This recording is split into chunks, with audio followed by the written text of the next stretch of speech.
مصروفیات میں سے قیمتی اوقات میں سے وقت نکال کر اتنی دیر تک یہاں تشریف فرما رہے اور پروگرام کو بڑی غور و توجہ سے سنا۔ اللہ تبارک و تعالی آپ کے بیٹھنے کو سننے کو قبول فرمائے، اور جن جن لوگوں نے جس طریقے سے دام درم سخن امداد کی، اللہ تبارک و تعالی ان کی امداد کو قبول فرمائے۔ اس کے بعد ہم خورشید محفل حضرت مولانا فیض الرحمن صاحب کی خدمت میں دعوت پیش کرتے ہیں کہ وہ اپنی قیمتی نصیحتوں سے ہمیں مستفید فرمائیں۔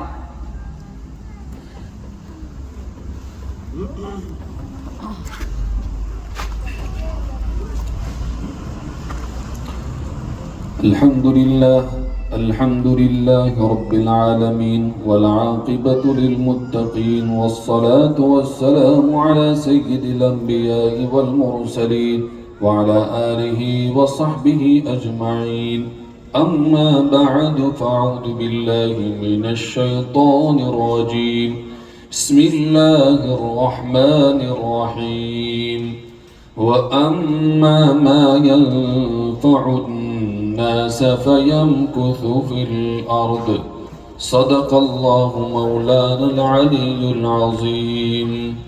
درود شریف۔ محترم علماء کرام اور تمام مہمانان کرام جو یہاں تشریف لائے ہیں،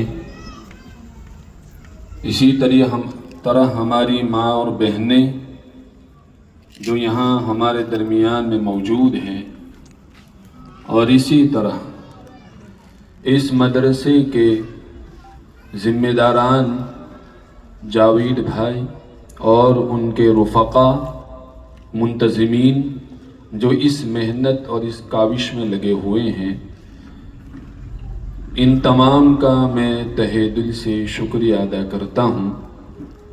واقعتاً انہوں نے ایک مثال پیش کر دی ہے اور ہمارے لیے ایک میسیج اور پیغام دیا ہے کہ دیکھیے، ہم نابینا ہوتے ہوئے بھی دین کی خدمت، قرآن کی خدمت، محمد الرسول اللہ صلی اللہ علیہ وسلم کی تعلیمات کی اشاعت میں لگے ہوئے ہیں، تو آپ حضرات کو بدرج اولا اس کام کے لیے مستعد اور تیار ہونا چاہیے۔ ان طلباء نے جو پروگرام پیش کیا ہے بزرگوں، یہ بڑی دل کی گہرائیوں سے ان کے حق میں دعائیں نکلتی ہے۔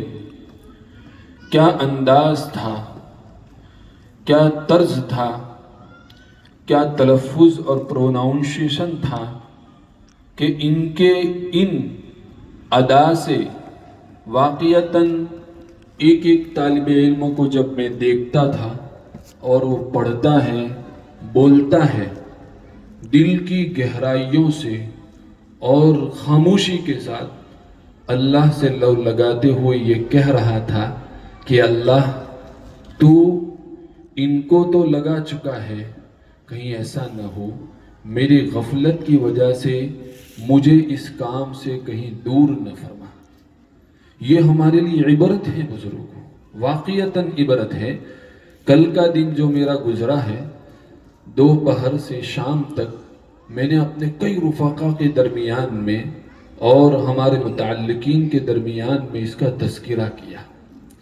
یہ میرے لیے عبرت ہے، اور ان تمام کو بھی اسی طرح پیغام پہنچایا تاکہ وہ عبرت سمجھتے ہوئے اللہ کی نعمتوں کی قدر کریں۔ وَأَمَّا مَا يَنْفَعُ النَّاسِ فَيَمْكُثُ فِي الْأَرْضِ۔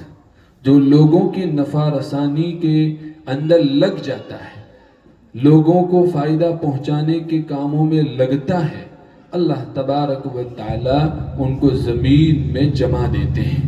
یہ آنکھوں سے نہیں دیکھ سکتے، ان کی بینائی نہیں ہے، لیکن یہ لوگوں کو فائدہ پہنچا رہے ہیں دین کے اعتبار سے، دنیا کے اعتبار سے بھی.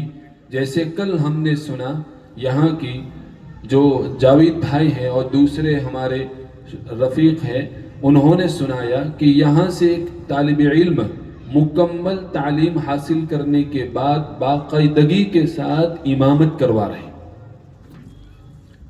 لو اب کیا ہے، یہ ہمارے لیے عبرت ہے بزرگوں. اللہ کسی کا محتاج نہیں. ان اللہ لا یغیر ما بقوم حتی یغیروا ما بانفسہم. اللہ تبارک و تعالی کسی کا محتاج نہیں ہے. یہ اس مخلوق کو ہمارے سامنے پیش کرتے ہوئے یہ سمجھا رہا ہے کہ اگر تم نے ہمارے دین کی اور لوگوں کو نفع پہنچانے کے کام کو چھوڑا تو ہم تمہارے محتاج نہیں ہیں. ہم نے تو پہلے کہہ دیا ہے سبحانک، ہم بے نیاز ہیں، ہم ہر عیب سے پاک ہیں. اگر تم ہماری کچھ کرو گے تو یہ تمہارا فائدہ ہے، اور اگر کچھ بھی نہیں کرو گے تو اس سے ہماری شان میں کسی طرح کی کمی نہیں آئے گی. ہم تو ایسے لوگوں کو کھڑا کر دیں گے جو تمہارے لیے عبرت بن کر ظاہر ہوں گے. یہ ہمارے لیے عبرت ہے، واقعتاً عبرت ہے. اللہ تبارک و تعالی ہم تمام کو ان کی قدردانی کی توفیق دے. اب کیسے قدردانی ہوگی؟ خیر خواہی کے طور پر. کیا خیر خواہی؟ الدین النصیحہ. یہ دین کی تعریف کی گئی، دین کو ڈیفائن کیا گیا ہے. الدین النصیحہ کہ دین خیر خواہی ہی ہے، دین ہی خیر خواہی ہے. یہ دونوں لازم ملزوم ہیں. خیر خواہی اور دین یہ دونوں ایک ساتھ رہتے ہیں. جو دیندار ہوگا وہ خیر خواہ بھی ہوگا، جو خیر خواہ ہوگا وہ دیندار ہوگا. جس کے اندر دینداری ہے خیر خواہی نہیں ہے تو وہ مکمل نہیں ہے. اس لیے کہا گیا الدین النصیحہ.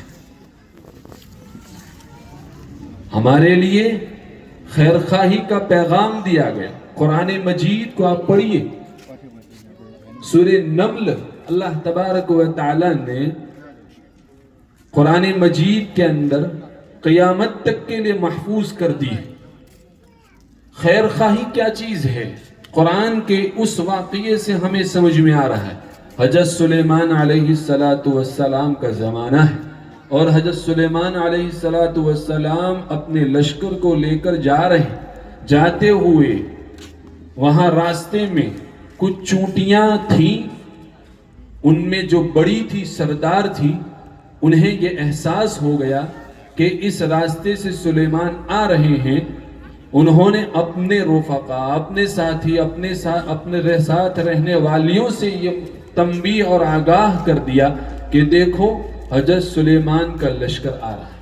یا ایھا النمل ادخلوا مساکنکم لا یحطمنکم سلیمان وجنودہ وهم لا یشعرون. یہ پیغام خیر خواہی ہے. وہ سردار اپنے ماتحتوں سے یہ کہہ رہا ہے کہ حضرت سلیمان علیہ السلام کا لشکر آ رہا ہے. کہیں وہ نہ جانتے ہوئے بے خبری کے اندر کہیں تمہیں نقصان نہ پہنچا دے، اس لیے تم اپنے سوراخوں میں داخل ہو جاؤ، چلے جاؤ. قرآن مجید کو اللہ تبارک و تعالی نے حضرت سلیمان علیہ السلام کے واقعے میں ان چھوٹی سی مخلوق کی خیر خواہی اتنی پسند آئی کہ جب تک قرآن باقی رہے گا یہ خیر خواہی کا ذکر باقی رہے گا. یہ ہمیں پیغام دے رہا ہے کہ تمہیں بھی خیر خواہ بن کر زندگی گزارنی ہے. تمہاری خیر خواہی تمہیں زمین کے اندر جما دے گی. حضرات صحابہ کرام کی زندگیوں کو اٹھا کر پڑھ لیجئے. حضرت عثمان غنی رضی اللہ عنہ کا واقعہ تاریخ میں لکھا ہے.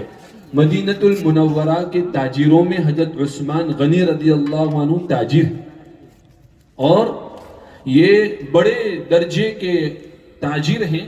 مدینہ المنورہ میں اور اس کے اطراف میں قحط کا زمانہ چل رہا تھا. حضرت عثمان غنی رضی اللہ عنہ نے شام کے علاقے سے 100 اونٹوں کے برابر سامان منگوایا.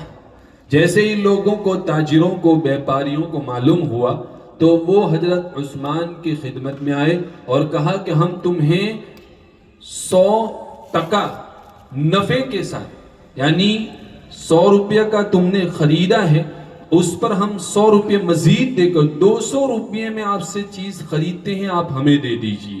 حضرت عثمان رضی اللہ عنہ نے کہا کہ نہیں، مجھے تو اس سے زیادہ کی طلب ہے۔ کہا کہ کتنی؟ پھر انہوں نے کہا کہ ہم تمہیں 3 گنا دیتے ہیں۔ حضرت عثمان نے کہا کہ نہیں، اس سے بھی زیادہ کی ہے۔ کہا کہ کتنے کی طلب ہے؟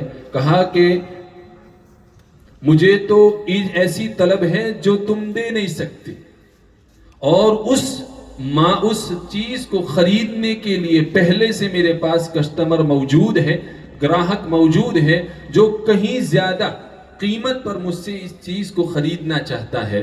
کہا کہ کون سا کسٹمر ہے، کون سا گراہک ہے؟ کہا کہ وہ میرا اللہ ہے، میرا پروردگار ہے، کہ جس نے میری چیز کو 700 گنا قیمت دے کر خرید لیا ہے۔ کتنی قیمت؟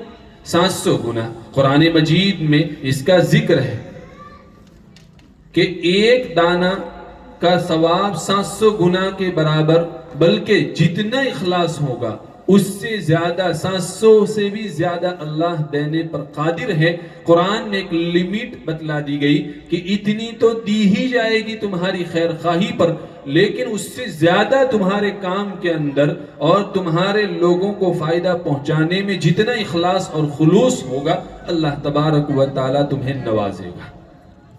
یہ ہمارے لیے پیغام ہے۔ خیر خواہی ذہن میں کوئی آیت نہیں تھی، لیکن ان بچوں کے اور تمہارے ان بچوں کے اخلاص نے یہ بات ذہن میں ڈال دی اور اسی بات کو تمہارے سامنے پیش کر دیا۔ اللہ کرے کہ یہ بات ہمارے دل میں اتر جائے۔ وَأَمَّا مَا يَنْفَعُ النَّاسِ فَيَمْكُثُ فِي الْأَرْضِ۔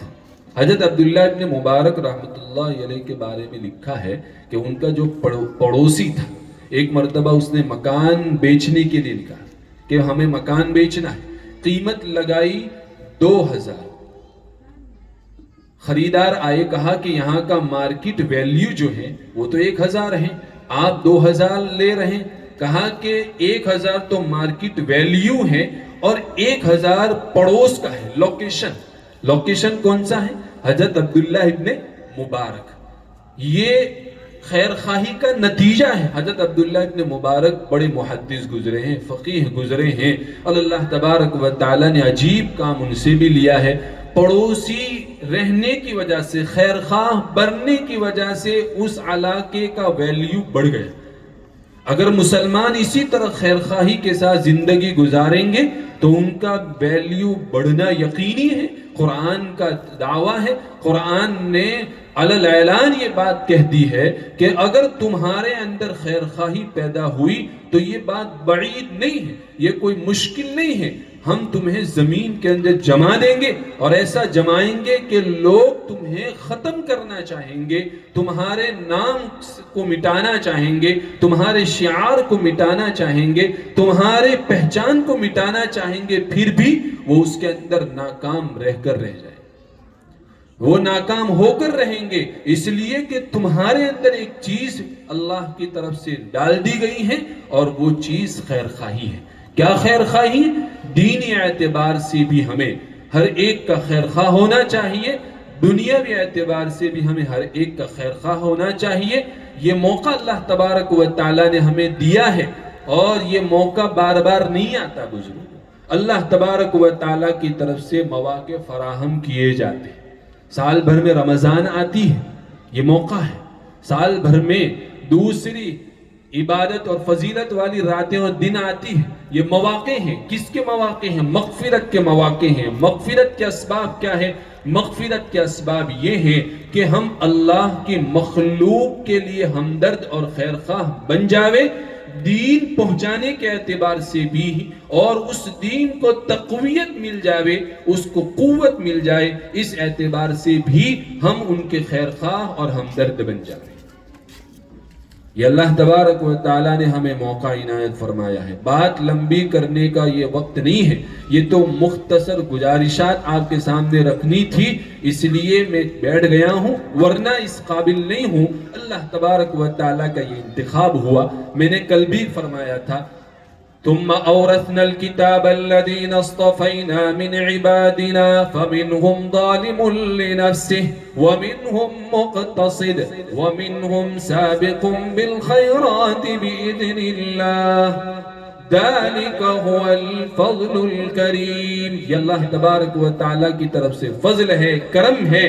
اللہ تبارک و تعالیٰ نے ہمیں چوز کیا ہے, ہمارا انتخاب کیا ہے, ہمیں چن لیا ہے. یہ اللہ کی طرف سے ہے. اللہ تبارک و تعالیٰ فرماتے ہیں کہ ہم ان کے اوپر فضل کرتے رہیں گے جو ہمارے انتخاب کی قدر کرتے رہیں گے.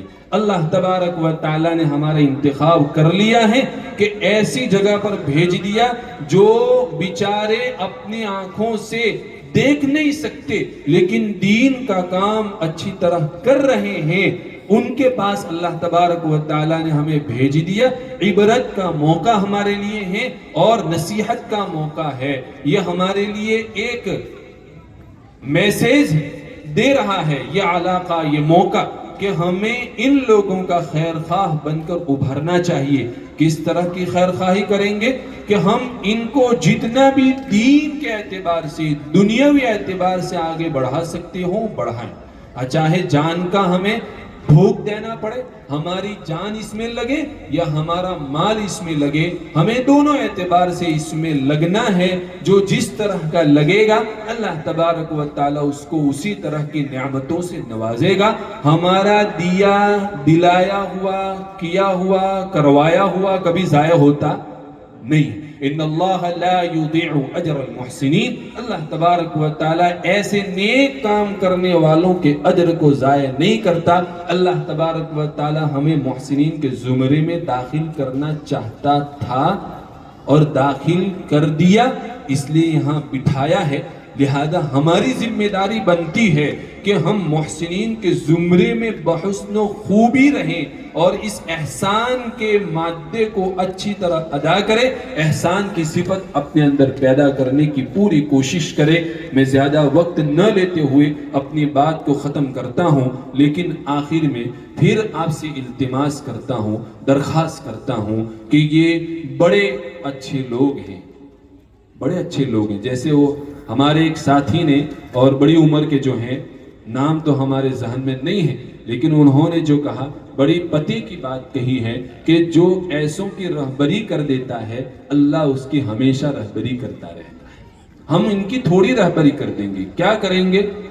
وہ ہمارے منتظمین حضرات جو ہیں, جو یہاں کے ٹرسٹی حضرات جو ہیں, جاوید بھائی ان کے رفقا جو ہیں, ان کے پاس آئیں اور ان سے پوچھیں کہ تمہیں کس چیز کی ضرورت ہے, تم ان بچوں کو کس طرح آگے بڑھا سکتے ہو, ان کو دین اور دنیا کے اندر کس طرح آگے بڑھا کر ان کے مقام کو اجاگر کر سکتے ہو اور انہیں احساس دلا سکتے ہو کہ ہم بھی کسی سے کم نہیں ہیں. اگر ہم بھی کرنے پر آ گئے تو ہم دنیا کے اندر بہت کچھ کر سکتے ہیں. جیسے ہمارے مفتی صاحب جو ہیں, انہوں نے ایک مفتی اعظم شیخ فضیلت الشیخ عبدالعزیز بن باز رحمت اللہ علیہ کا ذکر کیا. ان کے علاوہ بہت سارے ہیں جو محدثین میں جن کا شمار ہوتا, جن کا فقہاء میں شمار ہوتا. ابو اسحاق الشاطبی رحمت اللہ علیہ یہ فقہ اور اصول فقہ کے اندر بڑے عالم, بڑے ماہر گزرے ہیں. اسی طریقے سے ایک اور ہیں ابن دعامہ السدوسی رحمت اللہ علیہ, انہوں نے بھی یہ تابعین میں ہیں اور حافظ حدیث ہیں, بڑے اونچے پائے کے عالم گزرے ہیں. انہوں نے حفظ حدیث کے اندر, جیسے ہمارا ایک چھوٹا بچہ ابھی حفظ حدیث سنا رہا تھا, واقعتاً مفکر ملت حضرت علی میاں ندوی نور اللہ مرقدہ کا عمل میں نے آپ حضرات کے سامنے زندہ کیا. حضرت کو چھوٹے چھوٹے بچے مصافحہ کرتے تھے اور حضرت اپنے سر کے اوپر ان چھوٹے بچوں کا ہاتھ رکھواتے تھے اس نیت سے کہ ان کی معصومیت کی وجہ سے اللہ تبارک و تعالیٰ میری مغفرت کر دے، اسی عمل کو آپ کے سامنے زندہ کیا ہے۔ کتنا معصوم بچہ تھا۔ آپ میں سے اگر کسی کو بھی کھڑا کر دیا جائے، اور ہم میں سے بھی اگر کسی کو کھڑا کر دیا جائے اور کہا کہ 10 سناؤ، تو ہم ہچکچاہٹ محسوس کریں گے، لیکن وہ بچہ، دونوں بچے جو جنہوں نے حدیث سنائی، بہترین انداز میں پیغام دیا، بہت بہتر پیغام دیا ہے۔ اللہ تبارک و تعالی تمام طلباء کو قبول فرمائے اور دن دگنی رات چگنی ہر ایک سے دین کی خدمت لے۔ منتظمین حضرات کو بھی قبول فرمائے، ان کو ان کی نسلوں کو ہمیشہ دین کے کام میں لگائے رکھے۔ یہ علماء پیدا کر رہے ہیں، علماء کی قدر کر رہے ہیں۔ جو لوگ علماء کی قدر کرتے ہیں اور علماء پیدا کرتے ہیں، کبھی وہ دنیا میں رسوا و ذلیل نہیں ہوتے۔ یہ اتنے بڑے کام میں لگے ہوئے ہیں، ہم آئیں اور ان سے ملیں اور کہیں کہ آپ کو جو بھی ضروریات ہو، اللہ نے ہمارے علاقے کو نوازا ہے، مالی اعتبار سے بھی نوازا ہے، دین کے اعتبار سے بھی نوازا ہے کہ الحمدللہ ہمارے یہاں دینی ماحول ہے۔ اللہ تبارک و تعالیٰ نے اس دین کی برکت سے ہمیں دنیا سے بھی نوازا ہے۔ دنیا مل جائے گی، ضمنی چیز ہے، مقدر کی چیز ہے، وہ تو ہمارے پاس ذلیل ہو کر آئے گی، اس کو آنا ہی ہے، لیکن ہمیں دنیا کا طالب نہیں بننا ہے، دین کا طالب بننا ہے۔ اللہ تبارک و تعالیٰ نے ہمارے خطے کو دین کے لیے قبول کیا، دنیا کے اعتبار سے بھی قبول کیا ہے۔ ہمارے ایک بڑے عالم جن کا ہمارا سفر میں ایک مرتبہ تعلق بڑھ گیا تھا، انہوں نے یہ بات کہی تھی کہ اہل گجرات والوں کو اللہ تبارک و تعالیٰ نے ایسا نوازا ہے کہ جہاں کہیں بھی وہ گئے ہیں وہاں پر انہوں نے مسجد اور مدرسہ بنا دیا ہے۔ یہ گجرات کی ایک امتیازی شان ہے، اہل گجرات کی یہ شان ہے کہ اللہ تبارک و تعالیٰ نے انہیں اس کے لیے قبول کیا ہے۔ اب جب ہم دنیا کے دوسرے علاقوں کے اندر یہ خدمت انجام دے سکتے ہیں، ہمارے قریب میں، ہماری بغل کے اندر اسی طرح کے جو ادارہ ہے، جو بڑا ضرورت مند ہے، جو اپنے کام میں لگا ہوا ہے، اخلاص کے ساتھ لگا ہوا ہے، کوئی کسی کے اخلاص کو پہچان نہیں سکتا۔ کن کی راتیں کس طرح گزرتی ہے ہم نہیں جان سکتے، ہم تو ظاہری اعتبار سے ان کے اخلاص کی ایک جھلک آپ کے سامنے پیش کر رہے ہیں۔ یہ اخلاص ہی کا نتیجہ ہے، اخلاص ہی کا نتیجہ ہے کہ وہ اس کام میں لگے ہوئے ہیں۔ ہمارا اگر اس میں حصہ لگ گیا تو زہے قسمت ہماری قسمت اجاگر ہو جائے گی، ہماری قسمت چمک اٹھے گی کہ ہم نے بھی اس کے اندر کچھ حصہ لے لیا ہے۔ تو ہم یہ گزارش کر رہے ہیں کہ آپ حضرات بھی آئیں اور اس میں حصہ داری لیں اور ان کی جو ضروریات ہو اس کے کفیل بنیں، وکیل بنیں۔ جتنا بھی ہم تعاون کر سکتے ہیں کریں۔ ہم نہیں مانگتے، یہ بھی نہیں مانگتے، اللہ نے دل میں بات ڈالی ہے، اس لیے آپ کے سامنے یہ کہہ رہے ہیں کہ آپ ان کا تعاون کریں کسی بھی طرح، 1 روپیہ سے، 2 روپیہ سے، 500 روپیہ سے، 1000 سے، جتنی من استطعتم فاتقوا اللہ من استطعتم، تم تقوی اختیار کرو جتنا بھی تم سے ہو سکے۔ اس میدان میں گھوڑے جتنے تیز رفتاری کے ساتھ دوڑا سکتے ہو دوڑاؤ، جتنا تم اپنے کو آزمانا چاہتے ہو آزماؤ، اللہ تبارک و تعالیٰ تمہیں اتنا ہی نوازے گا۔ اللہ تبارک و تعالیٰ سے دعا ہے، اللہ تبارک و تعالیٰ ان تمام کو اپنی شان کے مطابق بہتر بدلا دے۔ تمام جتنے بھی ہمارے سخی داتا ہیں، جتنے بھی جو اس میں حصے دار ہیں، شرکا ہیں، ان تمام کو بھی دین اور دنیا کے اعتبار سے ہر نعمت سے نوازے۔ آمین۔ وآخر دعوانا ان الحمدللہ رب العالمین۔